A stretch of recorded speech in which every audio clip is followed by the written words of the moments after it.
রোহিত শর্মা আর বিরাট কোহলি গত দেড় যুগ ধরে ভারতীয় ক্রিকেটের অন্যতম দুই অধিপতি। তারা একসঙ্গে জিতেছেন এশিয়া কাপ, চ্যাম্পিয়ন্স ট্রফি এবং সবশেষ 2024 টি-20 বিশ্বকাপ। তবে যেটি অধরাই থেকে গেছে সেটি হলো ওডিআই বিশ্বকাপ। 2023 সালে ঘরের মাঠে সুযোগ থাকলেও ফাইনালে অস্ট্রেলিয়ার কাছে হেরে হতাশ হতে হয়েছে রোহিত কোহলিকে।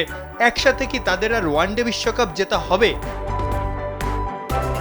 2024 সালে টি-20 বিশ্বকাপ জয়ের পর সেই ফরম্যাট থেকে বিদায় জানানোর পর সম্প্রতি নিয়েছেন টেস্ট থেকেও অবসর। এখন তাদের ফোকাস শুধুই ওডিআই, লক্ষ্য 2027 বিশ্বকাপ। কিন্তু সাবেক অধিনায়ক সৌরভ গাঙ্গুলির মতে সেই বিশ্বকাপ খেলাটা এতটাও সহজ হবে না এই দুজনের জন্য।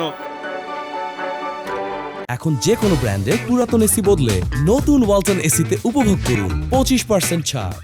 সম্প্রতি ভারতের এক গণমাধ্যমকে দেওয়া সাক্ষাৎকারে গাঙ্গুলি জানিয়েছেন, এটা মোটেও সহজ কাজ হবে না। বছরে 15টা করে ম্যাচ খেলে বিশ্বকাপে জায়গা করে নেওয়াটা অনেকটাই কঠিন বলেই মন্তব্য গাঙ্গুলির। তবে তিনি কোনো পরামর্শও দিতে চান না। তিনি মনে করেন বিরাট, রোহিতরাও খেলাটা তার মতো করেই বোঝে, তারা নিজেরাই পারবে নিজেদের সিদ্ধান্ত নিতে।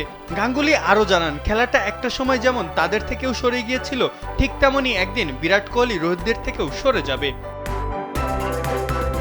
2027 বিশ্বকাপ অনুষ্ঠিত হবে দক্ষিণ আফ্রিকা, জিম্বাবুয়ে এবং নামিবিয়ায়। তখন কোহলির বয়স হবে 38 আর রোহিতের প্রায় 40। বয়স ও ফিটনেস দুদিক থেকেই তাদের সামনে থাকবে বিশাল চ্যালেঞ্জ। যদিও 2027 বিশ্বকাপের আগে ভারত খেলবে অন্তত 27টি ওয়ানডে, তবুও নিয়মিত খেলার নিশ্চয়তা ও পারফরমেন্সই নির্ধারণ করবে তারা শেষবারের মতো বিশ্বমঞ্চে নামতে পারবেন কিনা।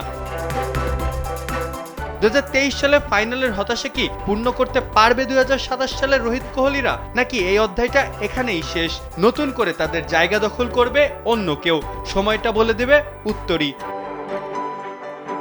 মাহফুজ আহমেদ, কালবেলা।